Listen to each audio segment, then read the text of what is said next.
Stage 17 takes the peloton on a 200-kilometre spin from the Pont du Gard to the city of Gap, the gateway to the Alps. A final opportunity for the baroudeurs and the punchers before heading to high altitude, and so today's breakaway was pretty much guaranteed to go all the way. Well, the first move turned out to be the right move. Thomas de Gendt putting the hammer down from the gunners. 33 riders move clear.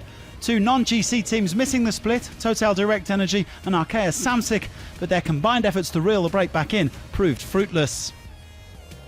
Plenty of potential stage winners up at the front apart from de Gendt.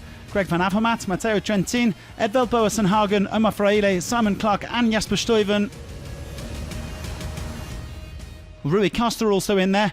The Portuguese rider took a stage-winning gap back on the 2013 Tour a couple of months before being crowned world champion.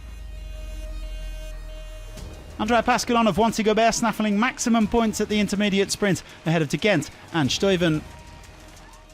The gap to the peloton stretching out to over 10 minutes with 100 kilometres to go, a pretty snappy average speed of over 46 kilometres an hour.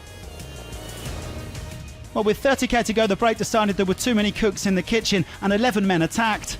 Alexis Goujar and Ben King, joined by Gorka Izagirre, Pierre-Luc Perrichon, Tom Skewens, Daniel Oss, Vegard Steek-Langen, Casper Asgreen, Tom Scully, Van Avermaet and Trentin.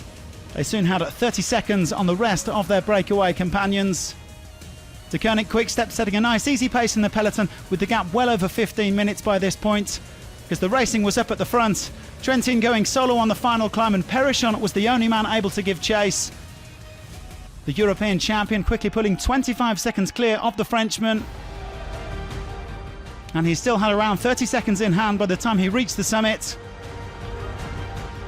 Casper Asgreen catching up to Perrichon, but the Dane wouldn't get anywhere near Trentin. The Italian cruising to his third stage victory on the Tour de France.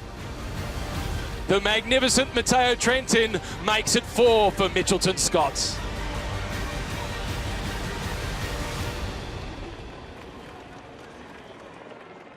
Well, Trentin 37 seconds clear of Asgreen with Van Avermaet sprinting to third. The peloton rolling in 20 minutes later, led by De Koning Quick-Step and the yellow jersey. It was really an emotional finish because actually I only win 2 races in my whole career alone. And doing here in the Tour de France with this finish line, with this group in front, it was a super strong group. It's just amazing right away on a climb. That is something that probably nobody will put an euro on the start of the stage, but it's amazing. So a third stage win for Matteo Trentin on the Tour de France 5 years after his last triumph in 2014. The Italian simply too strong and too smart for his breakaway rivals.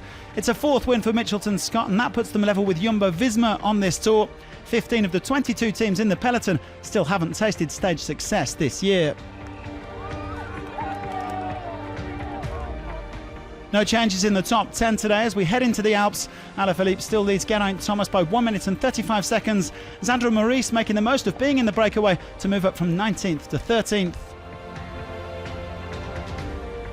As long as Peter Sagan can make it to Paris, he will get that record 7th green jersey. The former world champion 85 points clear of Elia Viviani. But the battle for polka dots starts tomorrow. Tim Wellens with a 14-point lead over Thibaut Pinot before hitting the big climbs. Egan Bernal almost sure to make it through to Paris as the best young rider in white. And as for Julian Alaphilippe, it will be a 13th day in yellow tomorrow, but will that bring him luck in the Alps?